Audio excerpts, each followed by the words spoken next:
If you've been following the channel for a while, you might have seen me build a couple of these alpha model kits before, like the 488, the 458 Speciale, and also the Bugatti Chiron a year ago or so. Now again, they contacted me to do another build for them as they released a couple new kits. I was excited to do so, so they sent them over. Now it's time for the unboxing, and of course the build video series will follow shortly after.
As you can see, the kit comes with a couple of bags full of parts, one with the interior and some exterior parts, and some other with some more parts for the chassis and additional smaller detail parts. So let's go through these bags one by one. Just going to show you a couple of the parts and then move on to the next bag, as during the build itself you will of course get a lot more detailed shots of every single part being detailed, painted and assembled.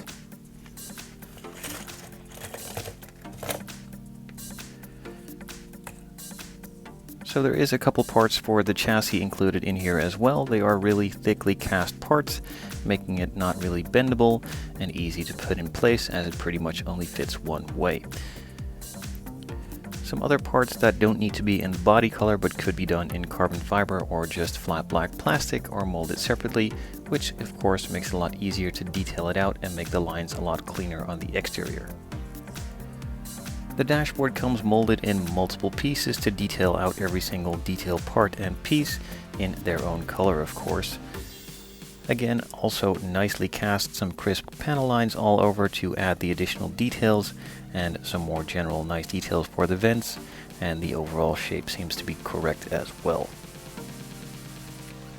The inserts for the door panels are also separate parts, which makes it easy to paint them or do them in carbon fiber and not have to mask off the entire door panel.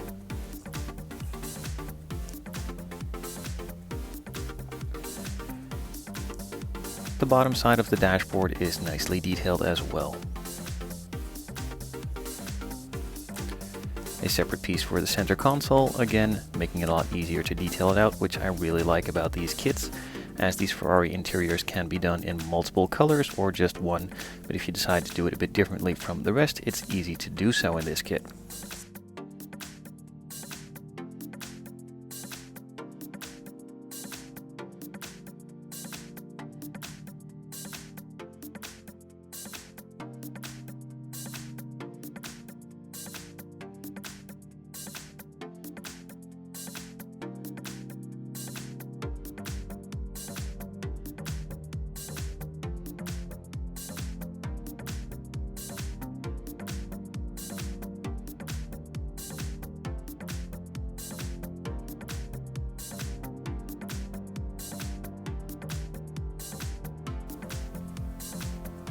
So in the first batch you had the bigger parts, now in the second bag you have the smaller parts.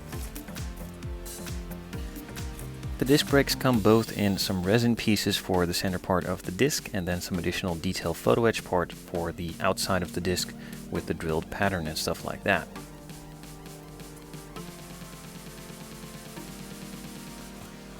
Some additional parts to mount the wheels, just as the same with before from the other kits. You can screw the wheels on and make them turnable or just glue them in place, and they also have the positioning pins for the calipers. The side mirrors are molded in one piece, making it really detailed parts with some additional detailing on the underside as well, and some nice panel lines too. Some smaller parts for the interior with a couple of the console pieces and some button parts as well, along with the rear view mirror.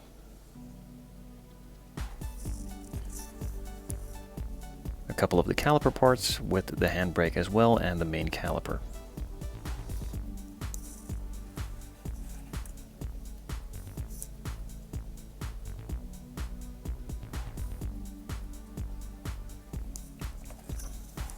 Some more parts for the dashboard with the steering wheel, the steering column, and more of the center controls.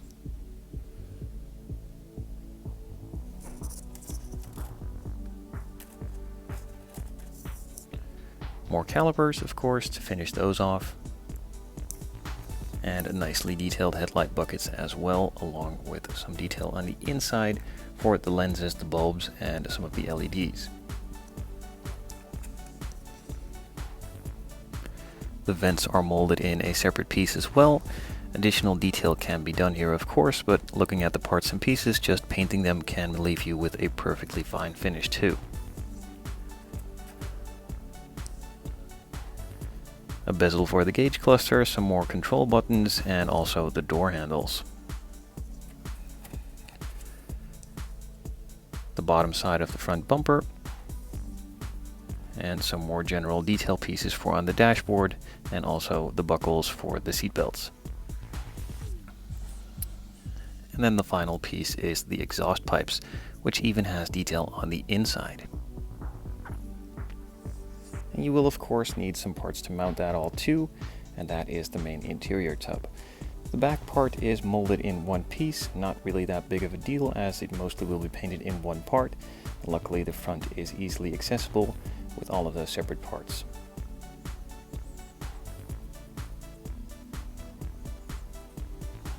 So the same as before, it doesn't have an engine and therefore the chassis is pretty bare as well. Not really a big deal as these for me are just shelf life products.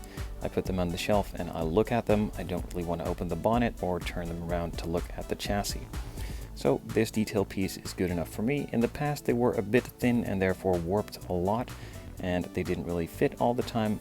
This time it seems to be a bit thicker and not really as warped, so it is pretty much usable. Again, not really that detailed, but totally fine for me. The taillight part come molded in two pieces, one for the outside and one for the inside. Again, this can be painted in two colors, so leaving this one clear and this one clear red, making it a lot easier to have a nicely detailed piece. I've gone over this part during that quick look into the box. I'm not really going to show them in as much detail right now. These are of course a lot of the speaker grills, some grills for the bumpers and around the exhaust, some additional detailing for in the interior and parts like that for the disc brakes, some of the details for the wipers and other stuff all around the car. It adds a bunch of details, so it's really cool to have this all in separate parts. And the final bag is the one with the wheels. Front and rear have different sizes as they do on the actual car, and it has some nice thread patterns as well. The tires look nicely detailed and fit along the wheel really nicely. The wheel is also nicely detailed with the center parts and the general shape, having some concave and convex here and there, and even a small spot to fill up the tire with some air, of course. And now on to the final piece, which is the body. It is molded mostly in one part, having the side skirts on the front bumper and also the part that needs to be in body color as well for on the rear. That lower section is molded in a separate part, which makes that easier to paint in a different color or apply in carbon fiber. It is a really complicated shape, so it's good to have that separately. This side part isn't really that hard to do, so it's easy to paint on the body itself. The roof is molded on, so you can't do it as a convertible or you'd have to chop off the roof, but I'm just going to leave it as is and build it with the roof closed. There are a couple of problems with some of the panel lines, not really that big of a deal, just a couple of scribes and that should be fixed. A bit of sanding is needed and all the other panel lines need to be a bit deeper. Some flashing needs to be cleaned off from the casting process, but luckily it's really thin and just pretty much falls off if you touch it. So just in general, it's a really good body, has some thick resin so it isn't really warped at all, and can easily be made to look into a really cool display model. I'm really looking forward to build this one and many more in the future. A quick side note I do want to add, these are really expensive kits, and yes, they lack engine detail, but therefore they have a lot of photo etch parts and pieces to detail the interior, and the main focus is on the exterior to detail that out and make it into a nice looking display model. Now I can understand that some of you would want an engine at this price point, but I guess you can't have it all. They are not plastic kits and produced in the thousands. There's just a couple hundred of them produced every year and made by hand pretty much. So that drives up the price and the exclusivity as well. So again, it's not for everyone, which is totally fine. Now luckily I get these for free. I don't have to pay for them by my own money, though if I had to I wouldn't buy all of them, but I definitely would buy a couple.